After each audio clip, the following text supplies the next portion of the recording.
So the idea of visionary integrator is just letting that visionary play to their strengths and then let the integrator manage the day-to-day business. In those very early days, yeah, maybe you have to, but as you grow, if you really want to break through, I think splitting those roles up, that's why they call it rocket fuel. EOS actually saved our business. Had we had to go through COVID without EOS, like everybody would have been panicked. 10x is better than 2x because when it's 2x, you just try to work harder.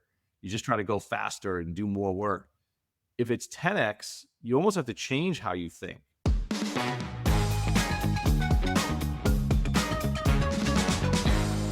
Hello and welcome to another episode of Better Business, Better Life.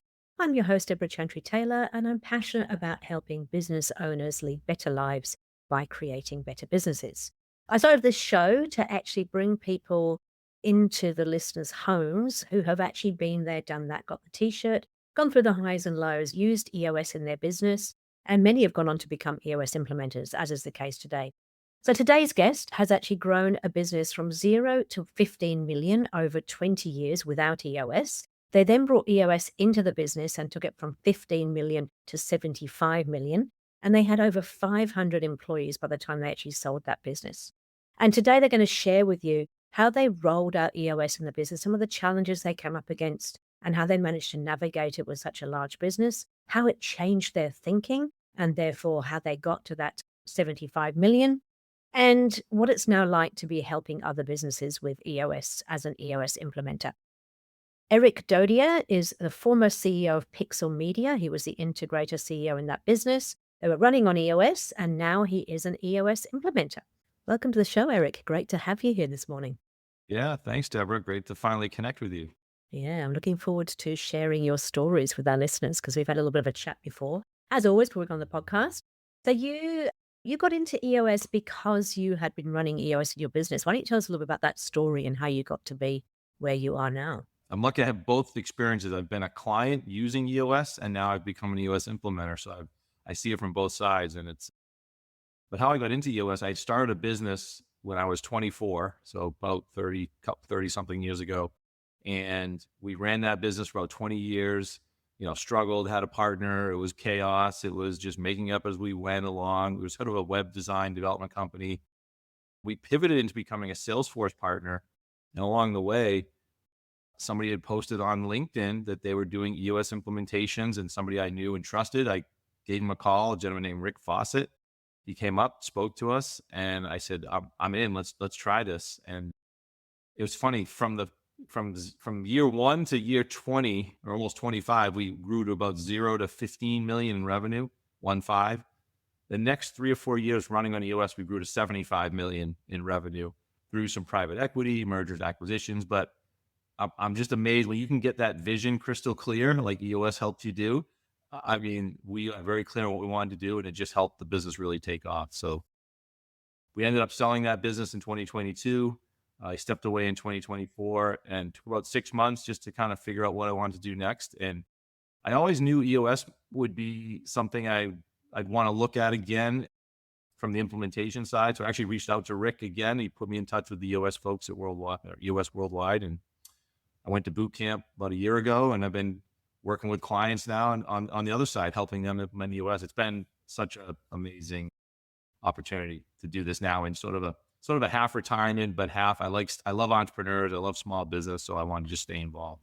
Perfect. I love that story. And that's huge. I mean, to go from 0 to 15 million, first of all, is quite impressive. So congratulations on that. But then to take it from 15 to 75 is huge. And you alluded to the fact that you changed the way you thought about the business and you got very clear on the vision. Can you give us a little bit of insight into that? I drank all the orange EOS Kool-Aid, right? I mean, when they started rolling this out, I thought, this just makes so much sense to me. I'm a keep it simple person, all the tools, all the methodologies around EOS.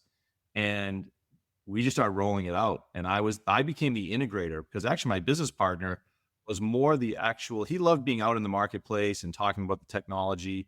And he really kind of had those visionary qualities, kind of external facing, working with our biggest clients. And which we didn't even realize until we did the exercise with the visionary integrator, that I was more the integrator. I liked keeping the trains running on time. I liked managing the business. I loved managing the metrics. And just that clarity alone, as two business partners that were literally 50-50 owners, And the employees were already always confused. Well, should I go to Eric? Should I go to Tom? Even that alone helped with the decision making and helped us move quicker. So everything that EOS brought, but that vision specifically, getting our core values right, a 10-year target, and then working it backwards, like starting where you want to be in 10 years. And then if we want to be here in 10, let's be here at 3. If we're going to be there in 3 years, let's be here in a year. And then now let's just break it down into quarterly chunks.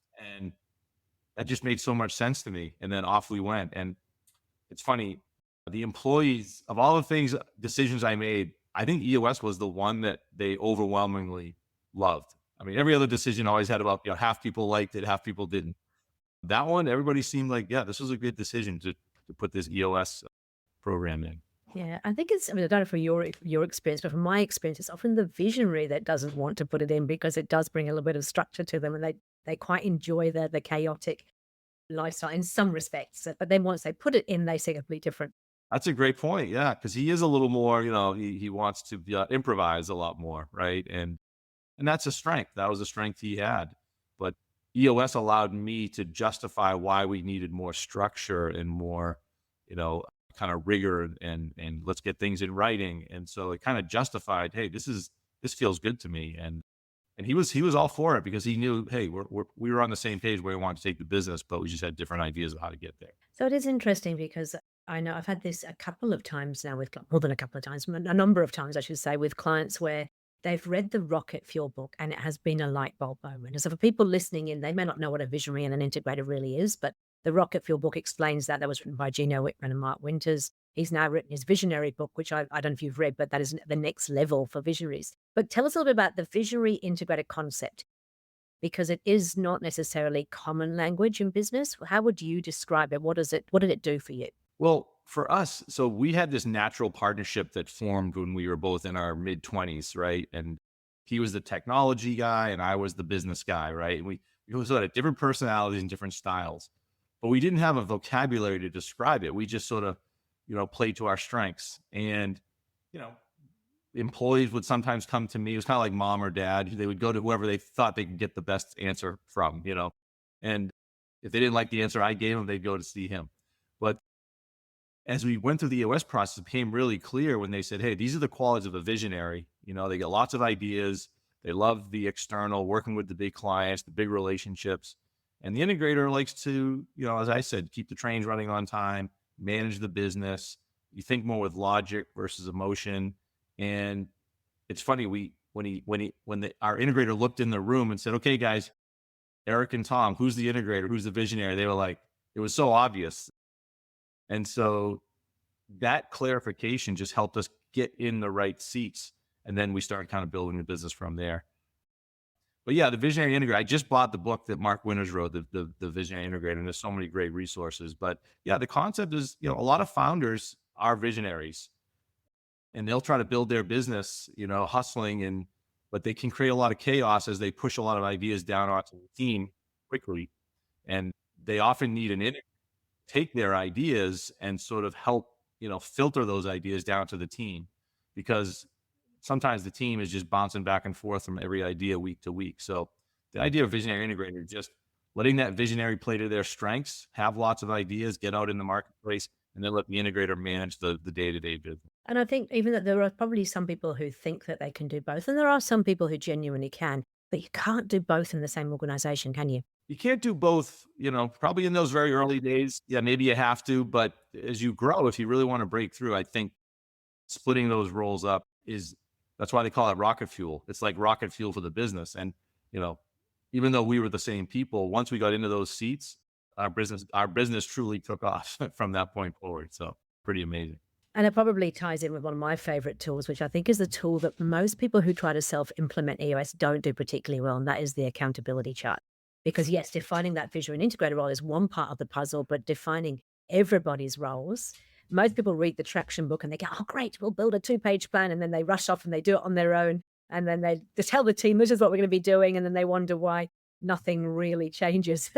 Well, and everybody thinks the accountability chart is just another name for the org chart. And it's really not, right? It's really about defining so clearly what that seat needs to do and then everybody agreeing that the person leading that seat or in that seat is the right person in the right seat, that now you have to give them give them accountability to execute on that seat. And that's really the difference, I think, is you're creating an environment where if you're in a seat, you're responsible for those, those 5 key roles. And now as a leader, your job is to just make sure you have all the right people in the right seats. And I never felt like I was the best at anything in the business. I was just the best at trying to orchestrate getting all the right people. And this even was, again, another breakthrough to say, wow, maybe at times we've let people stay in seats that we shouldn't have, right? Maybe they didn't fit the culture, as the company grew, or maybe they didn't, maybe the role outgrew, their ability, and we let them stay in that seat a little too long. But when you can get all those right people in the right seats, that's again another big catapult for the business for sure. What do you think was the key thing that really started that flywheel turning? I mean, you talked about the vision earlier, so getting very clear on the vision, but it's a big change to go from the size that you were to the size that you got to. What was the biggest kind of catalyst, and which was the EOS tool that really helped? Well, as I think about it, I always think about how EOS sort of promises, or you can reduce the chaos. And I think EOS creates everything in your business, right? Your goals go here, your quarterly rocks go here, your issues go here. I found that when I go have coffee with people now and I start talking about EOS, or they start telling me what's going on in their business, it's like the Matrix. I can see so clearly, like exactly where the issues are. Just as they're talking, they're going, "Oh yeah, we've got an owner and he's got all these ideas, and then he just hired somebody and they don't fit, and but they've been around for And I could just see everything falling right into place with all the different tools.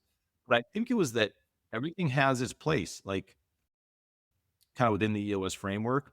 And I think that's what the employees felt, is the business felt less chaotic, right? We weren't changing our mind every day on what the priorities were. We weren't deciding, oh, we get a strategy, but oh, we get the opportunity, so let's just do this other thing, core focus, staying on our core focus. There were so many things that, in fact, we started EOS in 2019, and then COVID hit. I think about the time when you started your practice, and we started using a tool online to collect everything because everybody was now going virtual. And people had said after a couple of years after COVID that they think that EOS actually saved our business. Had we had to go through COVID without EOS, like everybody would have been panicked because we all were started to work from home. A lot of people kind of gave EOS credit for keeping the business together and focused. Oh, that's great. Yeah, the software can certainly help a lot. What software did you use out of interest? We use 90. Yeah, 90.io was, and in fact, I use that pretty much with all my clients. That's the one they choose for. I'm familiar with it as well. Yeah. Yeah, no, there is some great software out there. I work with 90 and a couple of others as well, but it's really, it is amazing how people resist it at first. I think particularly this side of the world, because it's built in US dollars and people are going to go, oh, it's got a bit of money to have it, but the amount of time that it saves you. And then also I think the visibility across the entire organization. So for the visionary that's perhaps struggling to let go, they can kind of dive into it. They can see everything if they want to without having to actually meddle in the day-to-day running of the business. Yeah. I think the employees love it too because, they always want to know, hey, what's the vision of the business? Where are we going? What's the plan? And even though, I thought prior to US, I thought I was sharing all that. In reality, I really wasn't, not as much as I should have. But with the software, it's always there. So your longstanding employees, they've heard it several times when you do the state of the company, another EOS, quarterly meeting, sharing, where you've been, where you are, where you're going. So just sort of sharing that on a quarterly cadence. But anytime an employee says, hey, what are our rocks for the year? What are we trying to accomplish? Or our rocks for the quarter? What are our goals for the year? I can say, hey, look, it's all up there. Look at it. If you have any questions, let me know. Or our managers can share that down with their team. So, we are up to about 500 people at the peak when we sold the business. We put everybody into the software, which, was a bit of an expense, but when you have a very spread out team, that was kind of the glue that kept everybody together. Like we all kind of had that shared experience, and we could all go in the software, look at the VTO, the vision, the 10-year target, core focus. You look at the rocks for the quarter. Every team could run its own L10 with the issues, right? The weekly meeting. So again, like I said, everything in the EOS had its compartment, and I just love that. I love that it has all fits together. Were there any mistakes that you made on the journey? Things that you kind of, wish that maybe you'd done differently? I mean, not that we want to dwell on the past or try and change things, but is there anything you kind of went, I wish we'd done that sooner, or I wish we'd let that person go sooner, whatever it might be? What would be the biggest challenges you had along the way? I think as things would come up in the business, I try to remind myself that a lot of times the answer was, you hear it now all the time. So as an implementer, that the answer's in the tools. You know, just there's always a tool to solve. You got an issue. Which tool could best solve that, or which of the 6 key areas? Is it a vision issue, a people issue, a data issue, you know, a process issue? But I didn't always think that way. I would do my EOS work, do the L10 meeting, and then something would come up in the business, and I would just sort of try to solve it instead of pausing and go, all right, if I think through the EOS lens, how does it fit? And, we'd have our quarterly meeting, and our implementer would come back and say, okay, well, let's see how these issues fit in. But it just took time, to finally realize that EOS is a very complete system.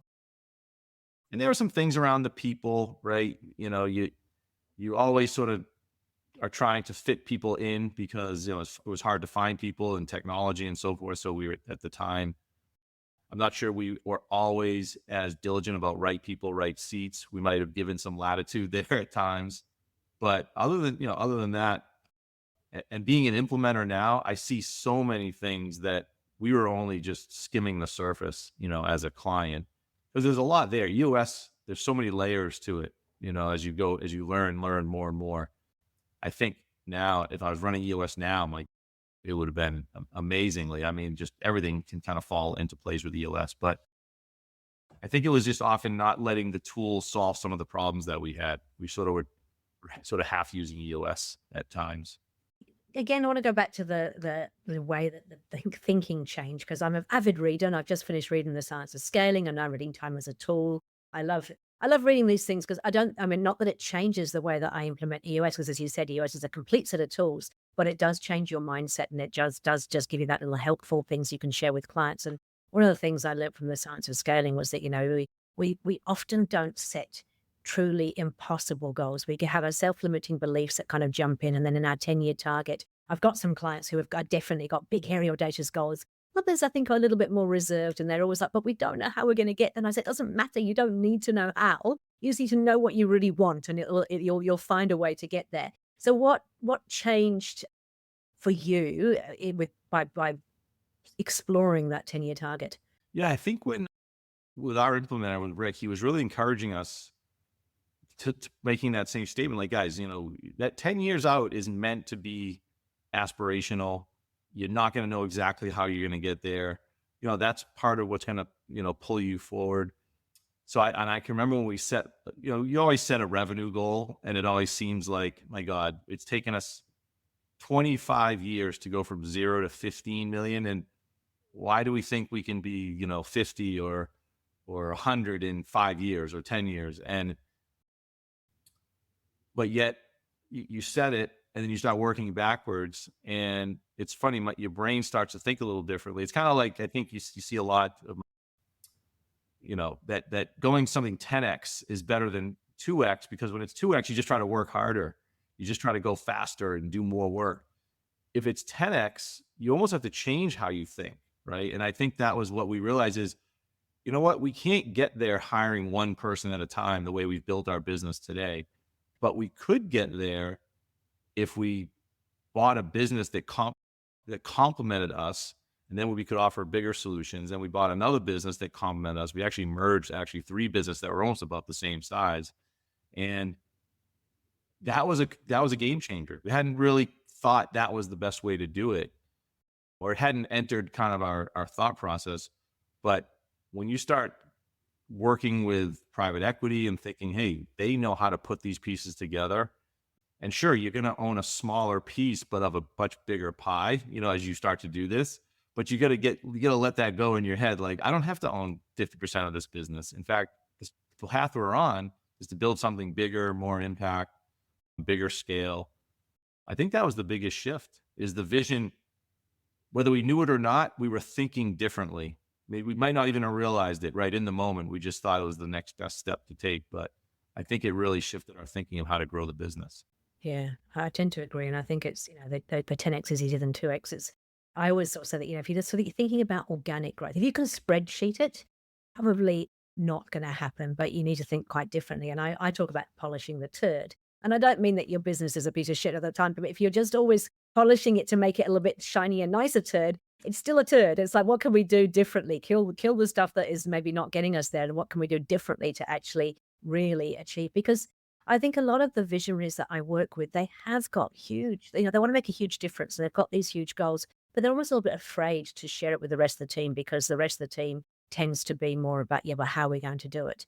But if you can actually get that out and share it with the team and they truly understand where it came from, what the passion is to achieve it, then they actually get behind it. They get very excited by it. Did you find that in your team? Absolutely. In fact, that's another great point is, EOS, we talk, it's really a system to harness human energy, and in a services business like what we had, the more everybody is going in the same direction, you're not wasting energy on things that aren't kind of in the direction you want to go. So when you get everybody going in the same direction, the momentum you start to create just goes so much better. There's a book out there. I don't know if you ever heard of the book called U Squared. It's it's the thought about sort of exponential growth. Everybody tries to go kind of linear, step by step by step. And it's a really short book. You can read it literally in like 30 minutes. It, it talked exactly about that. It's not trying to think of everything doesn't have to be linear. You can make kind of exponential jumps. And yeah, really interesting concept. But same idea with going for 10x versus 2x. It forces you to think a little differently about what you're trying to do. Okay, great. So you've switched sides now. On the side of helping businesses as opposed to running it in your own business. How has that been for you, and what have you really enjoyed about it?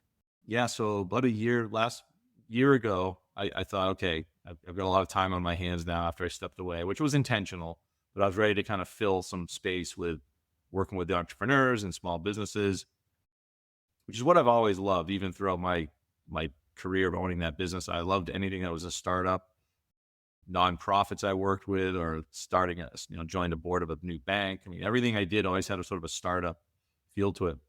And I thought EOS just creates a great platform to do that.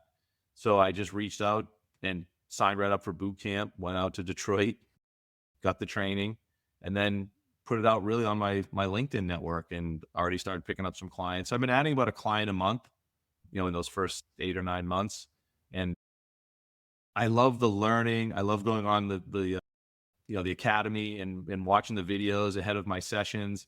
And I'm a big repetitive. Like I'll listen to it 2 or 3, 3, 4, 5 times if I have to sort of really get the flow of what I'm teaching, and then sort of tie back to the stories that I lived, running my business, Pixel Media, and then Rafter One for 30 years. And I think the clients really appreciate that because they know not only am I teaching EOS, but I used EOS in my business, and we had incredible success with it. So I can speak firsthand about how well it works. And I mean, I love like focus days. I love those first 3 days because their eyes are wide open. Like every session they come in, like, oh my God, this is incredible. Like, and now I'm into some quarterly sessions, and now they're starting to build momentum. But it's great being on this side of it. I'm loving it. Yeah, it's a lot of fun. It's one of the things I actually fell in love with about EOS before I signed up was that all of the EOS implementers are actually entrepreneurs. All of us have sort of run businesses. We've been in the trenches. We've had the successes. We've had some of the lows as well. And we're not coming from a theoretical place, but we're using, as you said, those stories to back up the framework of EOS. And I think I always say that, yes, with the dumb blonde at the front with the marker pen, but with the dumb blonde who is also a curious child and asks questions. And those questions come from knowing what we see with other clients, knowing what we've been through in our own businesses. So, that's what gives us the depth, I think, as EOS implementers, as opposed to a business coach who's just followed some sort of template and come out and kind of gone, right, now I'm a coach. Yeah, and the variety of businesses, right? EOS can work. I think Gino Wickman said, does it work with every business? And his answer was, well, do you have humans that work there? And the answer is yes, that, EOS will work. So I've got, an HVAC company, an optometry practice, a real estate, it's all different variety, but the principles and the tools work the same. And so, yeah, I'm really enjoying it. And the clients have been great. They're very appreciative. They leave a session and I'll hear just within 3 months, like, yeah, we already feel the energy. Things feel like they're running better. And that makes me feel good. It makes me feel really good when I hear that, especially from the founders, especially when I meet them early on and they're frustrated and they're sort of sharing their whole story. I just walk in their office and I can see the traction book sitting on their desk and they start just venting. I like, Eric, we need this. I've got friends in other industry that are using it. When can you start? And I said, well, hold on. Let's do the 90-minute meeting and but then to hear 3 months later that they feel like they're getting good progress and traction, it feels really good. I'm similar. I've got about 24 clients across Australia and New Zealand. So it also works across countries, of course, because we've got, EOS influencers all around the world. And again, everything from, people who manufacture and have a manufacturing plant right the way through to software as a service, through to professional services, to product services, manufacturing, whole raft of things. And as you said, as long as they've got people, it is a people management tool. So it's, people energy kind of management tool, which means it will work if you've got humans in the business. What I love is the same thing, is that, it's not going to change the business overnight. But if you follow the process, even within that first 3 months, we see significant change. And when you get those phone calls from your client and they go, oh, we've just run our 8 EOS level 10 meeting and it was fabulous. And it's like suddenly they're loving meetings again. Because how many clients do you have that come in and they're just, especially visionaries, oh, another bloody meeting, what are we going to get out of this one? So that level 10 meeting tool just changes everything. Right. Yeah. Every check-in we do, that's probably one of the most common things I hear is they love the level 10 meeting. It just, they love that they're solving issues. They're getting things out on the table. They're holding it regularly. And I think the management teams appreciate it too, because they probably wanted that more communication with the integrator and with the visionary, but they were just never able to get it consistently. And EOS creates that environment. And so they're almost thrilled that EOS has arrived on the scene. Like, finally, our owners are paying attention to us and solving the things we need to solve. So it's both good for the owners and the founders, and it's good for the leadership team that's been dying to have that more regular communication. Absolutely. So what are the tools you talked about, which again, I think is a tool that's not often talked about, but the state of the company update. So this was something that is introduced by EOS teams as they roll it out to the organization. And it's about sharing, what we've done in the last quarter, where we're headed, the wins, all those sort of things. What were you doing anything before that in terms of communication in the company, and how did that change the way you communicated? Yeah, I think we were doing things in our business, before we started doing the formal state of the company meeting. We were doing things, but it was very sporadic, kind of when we felt like it, when we felt like we had some big news. So 6 months could go by and it feels like a blink, you've barely, and all of a sudden you're like, wait, we haven't even had a company meeting in 6 months. And because, even though I was the CEO, we were still a relatively small business. So, I'm a doer, right? I like to do stuff. I like to get stuff done. And people are like, well, Eric, we got to meet. I'm thinking, oh, they know all that. They hear all that. We talk about it. They hear it in the kitchen. I think the state of the company is a way of just formalizing. We're going to do this every quarter. And as we got bigger, we actually went to a monthly because there's just so many things happening. But it kind of followed the same format. But the state of the company typically is a quarterly, where you've been, where you are, where you're going. You're sharing the rocks that you're working on. Like, so what are the priorities? I think the team wants to hear what are the priorities for the business, because they want to help. And if you don't tell them, they can't help. And then we're always frustrated that, oh, why aren't the employees helping us solve the big problems? Well, you didn't tell them what they were. So the quarterly rocks really is a format that you're sharing what the rocks are. And then you're also sharing how did we do the previous quarter, which kind of is making you and the leadership team as the owners accountable, right? You're saying, hey, these are the most important things we're going to get done, and we're going to tell you how we did in 3 months. And so you don't want to stand up there in 3 months and say, oh, we didn't get any of that stuff done, right? You want to be able to, so it even drives your own accountability. And so that's kind of, I feel like it creates accountability up and down, right? It makes the leaders be more accountable to what they say they're going to get done. And it allows the teams to participate in those most important things in the business. So, yeah, in fact, I sent an email earlier today. I had a quarterly session a couple days ago, and it was their first quarterly, and then they're going to do their state of the company and, share the EOS, really what they're doing and start to roll out EOS. And of course, there's always a new book coming out about EOS. That's what I love. Every book supports all the other parts, and the book the rollout is out, and the visionary book. So I mean, there's always some good more resources to go deeper. What I've discovered is, when people, it's funny. I have some clients who actually resist doing the state of the company thing because they sort of say, "Oh, but we run a retail business with all these people working in the store. They don't want to know what's going on." But I think that they, when they do it, they realize it's not true at all.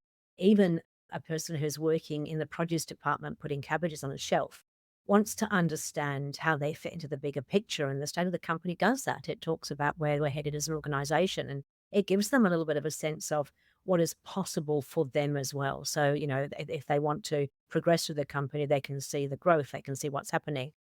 But also, if they just want to stay putting cabbages on shelves, that's absolutely fine too. But they understand that that is actually contributing to the bigger picture. They understand what the 10-year target is, they understand what we're trying to achieve as a group. And it's very rare that people don't want to understand what's going on. And if they really don't want to understand, they're probably a bit of a people issue, right? Yeah, I mean, worst case, they spent an hour listening, and they'll find their way to go do something else that they'll be more inspired about. But yeah, and again, and repeating things often, right? Telling people things many times. We would just go through our entire VTO almost every time, because sometimes you had new people, they haven't heard it. We'd have different leaders share different parts of it, talk about the core values. So there's always something new there that people hear. We think as the leaders, because we're talking about this stuff all the time, but they're not. So this is their chance to hear really what's that vision all about. So yeah, we made it an event, like every quarter, this was something we were going to do. And it's a chance for the team to celebrate success as well as kind of look at, what's going on. Yeah, it is amazing when you actually see that. I've been very privileged to sit through a couple of the state of the company updates with clients I've been working with, and just to see it. But also I think about it from my perspective, and I think about it from our own businesses. We run EOS in two out of our three businesses, and then also from an EOS implementer perspective. Even though, yes, I mean, I've been an EOS implementer for 6.5 years, which means I've actually attended 25, like, coming up to my 26th kind of quarterly. So I've actually heard Mark O'Donnell and Kelly, and before that, others, every single time go through the core values, go through the whole VTO and share all that stuff with me. And every time I still take something new from it. And even things that I've heard, all those times, it's still like, oh, yeah, that's right. That's what we're trying to do here. So I think we can't underestimate. And I know that in the EOS, they say that it takes 7 times before you hit for the first time.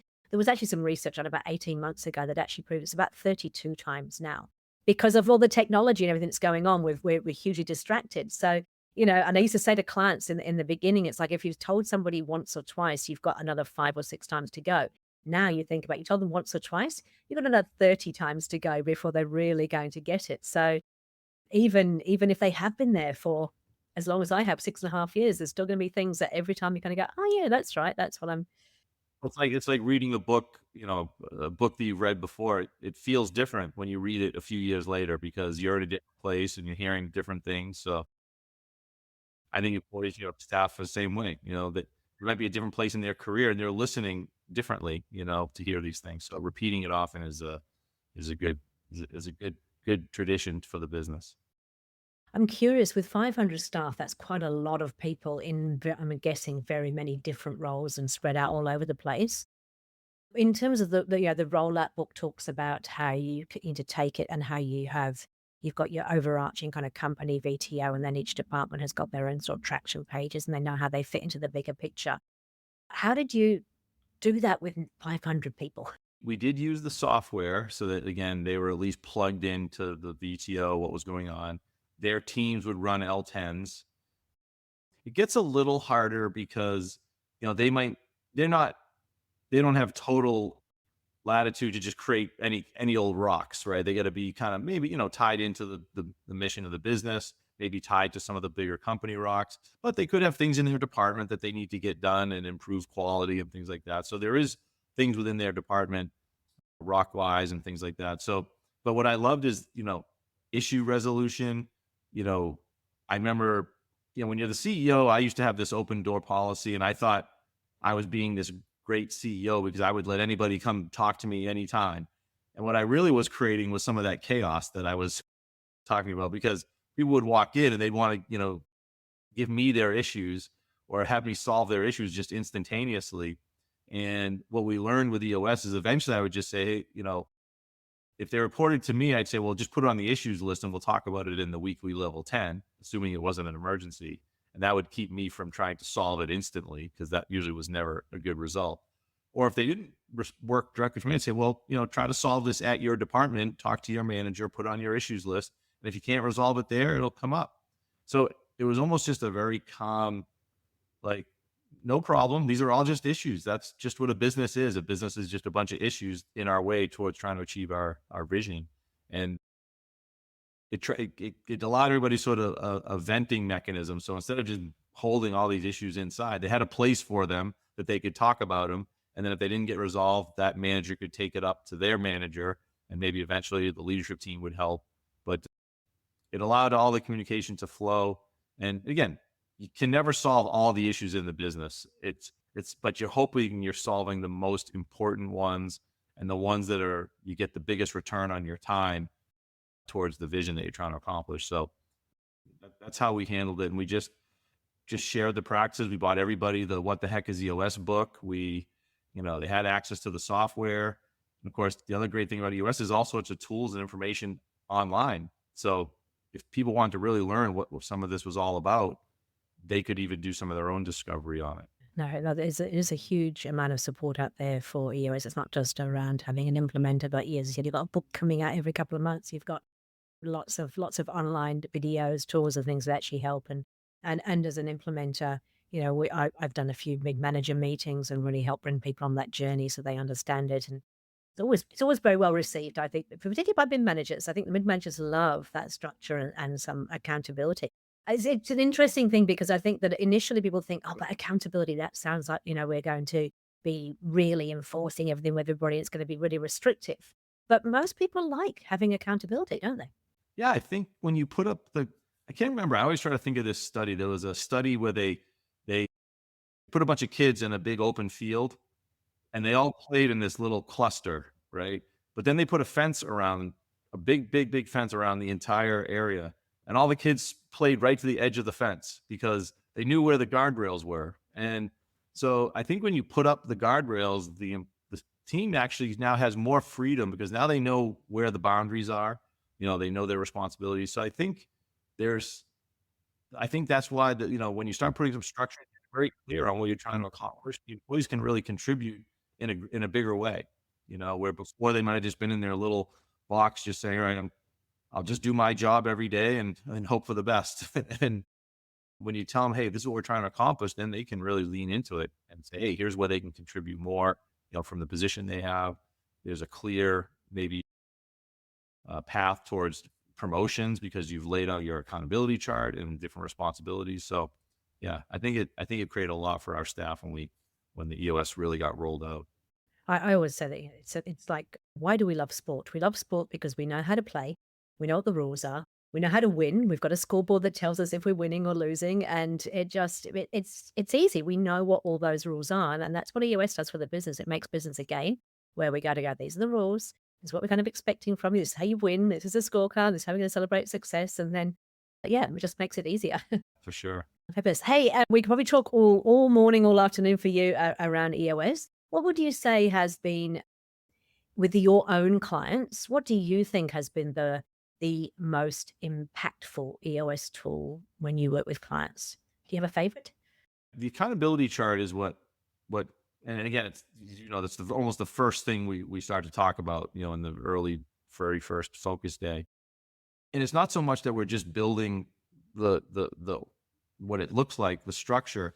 But what we're trying to describe is that you're now, if you sit in a seat or you lead a major function of the company, we're now agreeing that you're now accountable for the success of this seat and this function. And everybody's agreeing that yes, you own it, which I think empowers people to then want to take more ownership, more responsibility, take a little less from the founders or maybe the visionary integrator that probably already feel overwhelmed, right? They probably feel like every problem's coming to them. Nobody's solving anything on their own. That's the feeling they have. And it may be because the leadership team doesn't feel like they're empowered to solve the problem. So I think the accountability chart sort of gives people permission. You own this. If you own sales, you drive sales. We still talk as a leadership team, about, the budgets and strategies and things like that. But when it comes to execution and doing the job, that's up to you. And I think it's the accountability chart. And when you're working through that and making everybody see that if you're not delegating and you're not giving people the accountability, you could have a right person, right seat issue. So it either going to shine a spotlight that you have an issue, or it's going to empower that person to take charge of that position. And I think that's what founders and visionaries and integrators want. They want people that are in the seats to take ownership and kind of flex a little bit on the role and do the job that they're being held accountable to. Hey, 3 top tips or tools from you, Erik. What would we like to share from both your experiences of being a business owner running EOS and now as an EOS implementer?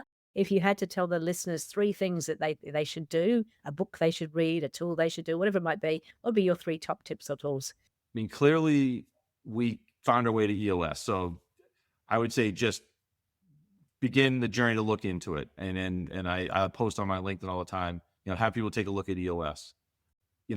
The other tool I love just from connecting with people, and that's how I stay informed, is I use LinkedIn a lot. I'm sure I've connected with you is I use that tool just purely getting outside of the EOS because I find the relationships, your network is kind of a trajectory of how well you can navigate different challenges and problems based on people. The third thing, I am a big believer. I'm kind of a law of attraction person. So I tend to really and that's also I kind of love EOS about setting that vision. Set the target, set the journey of where do you want to go on, and just take those very small steps. I think sometimes people are concerned to take that first step because the journey looks so long. You just don't know how you're going to get there, so they don't start. And I think that a journey is just many, many small steps. I sometimes don't even know how I got here. It was a 30-something year journey, and it was just little decisions daily that stacked up. And eventually you've got this business that you sell, and then I became an implementer. So EOS would be something I'd look into if you own a business. I get clear on what you're trying to accomplish and just don't be afraid to take a small step towards that goal and just see where that takes you. Goes back to that sort of saying, if you don't know where you're going, any road will get you there. So get clear on where you're going, and then suddenly the road will appear. Right. Yeah, well, that's fantastic. Hey, look, thank you so much for your time and for sharing all your insights. Really appreciate it. We're going to put your contact details in the podcast notes so anybody can get in contact you if they want to. From a client perspective, what is your ideal client? Who do you love to work with? Yeah, well, I'm located up in the northeast up in the Boston area of the United States, and so most of my clients are up here. But I tend to right now love those target profile EOS clients. So they're 2 million to 50 million, 10 employees to a few hundred employees, and then most importantly, they're open-minded, right? They know they're open to thinking differently about how they run their business, because if they think they have it all figured out, and maybe they do, then maybe they don't need EOS. But if the business feels a little more chaotic than it needs to be, or they just kind of want more from their business, or they want more from their life besides just running their business, right? And that's really what your podcast is all about, is you can do that. I mean, I truly got the life that I have now, which is amazing with my freedom of time and schedule, really because of EOS. And that last 5 years running the business was the most rewarding 5 years we had that we ran EOS. The first 25 was like the preparation, it was all the lumps, and that was rewarding too. But I can tell you that the time we ran EOS, it just felt better. Made me a better CEO. That's great to hear. There you go. Some hope for people out there who are into their 19th or 20th year. Just because you haven't got there yet doesn't mean you won't eventually get there. Truly. Yeah. Yeah. Hey, again, thank you so much for your time. I really appreciate it. All right. Sounds good. Thanks, Deborah. Thank you.